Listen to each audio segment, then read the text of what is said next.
Welcome to Shine Chats. Today I have with me Jessica, and I am so thankful that you decided to join us, especially for this appreciation of Dental Hygiene Month.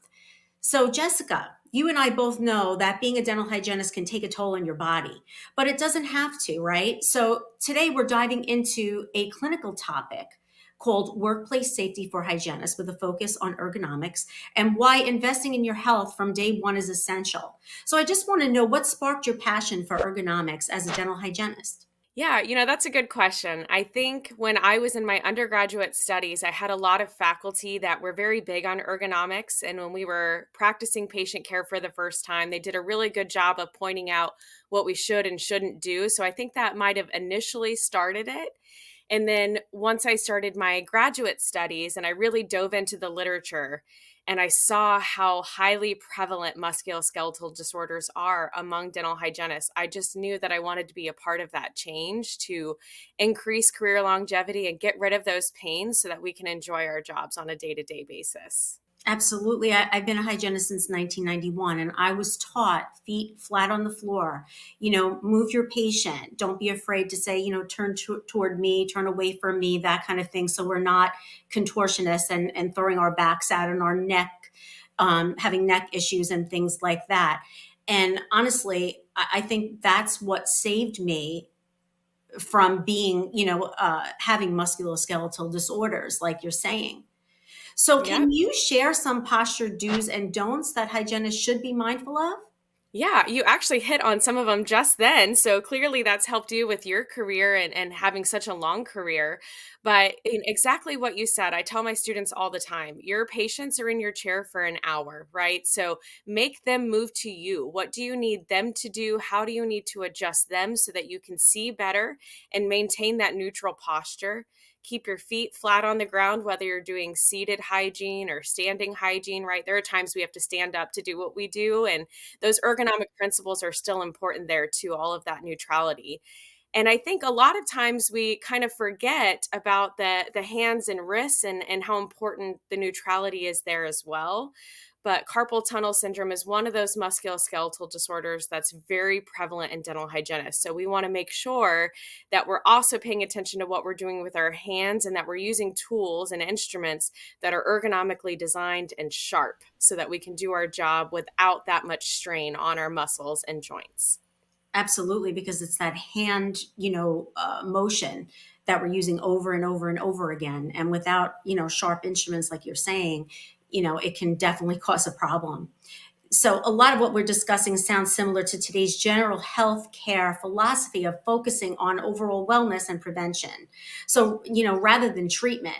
So, in your opinion, how can dental hygiene programs better integrate ergonomics into their curriculum so that hygienists are equipped to protect their health from the very beginning of their careers, allowing hygienists to be proactive rather than reactive in this area?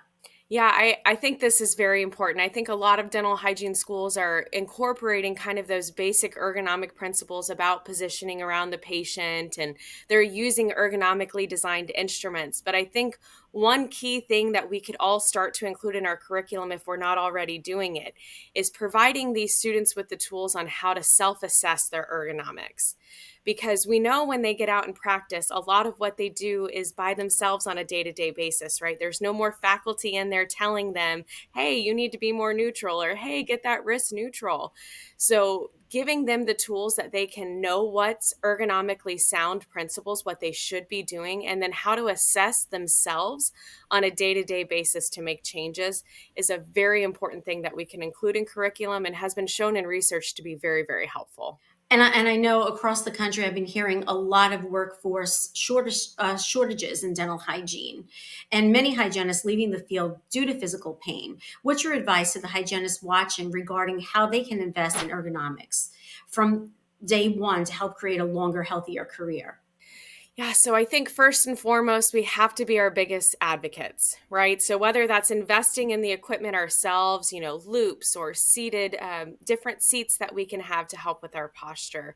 Um, or advocating with your office to get the tools that you need to be successful. So that's getting new instruments when you need new instruments and not using the same instrument that you've had for 10 years, right? They have Mhm. a longevity to them. And once they've reached that time, making sure you advocate for yourself to get those replaced, keep them sharp. I know none of us love sharpening our instruments, but those sharp instruments are so important to reduce that strain that we see on the fingers and wrist and hands. So it's super important that you advocate for new instruments and any new technologies that come out that are for our ergonomics to increase career longevity and reduce that pain.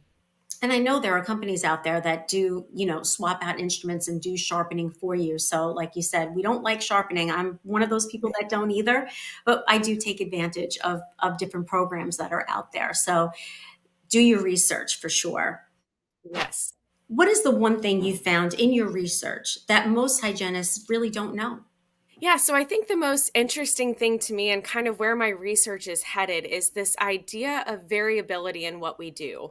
So I started my PhD a few years ago in kinesiology, and what I have found just studying muscles and understanding why musculoskeletal disorders even occur, repetition is our biggest thing that we need to stay away from. Well, when you think about dental hygiene, everything that we do is repetitious, right? Our appointment itself is repetitious, the day is repetitious. So, what I found is variability is the answer. So, what I'm saying is throughout your day, if you can figure out any way to add variety to your day, right? Variety to what you do, variety to which muscles you're using, variety to how you're sitting, Mhm. variety to the tasks that you do, we know that that's better for your body. So that's something that was kind of new to me with my PhD studies that I hadn't even thought of. So certainly try to incorporate that into your practice on a day to day basis. Excellent. Well, thank you, Jessica, for your invaluable insights. It's true that your health is the most important asset being a dental hygienist, and staying mindful of ergonomics, investing in the right tools, continuing to learn, all of us can keep doing what we love pain free. So thank you for joining us here on Shine Chats. Have a great day. Thank you.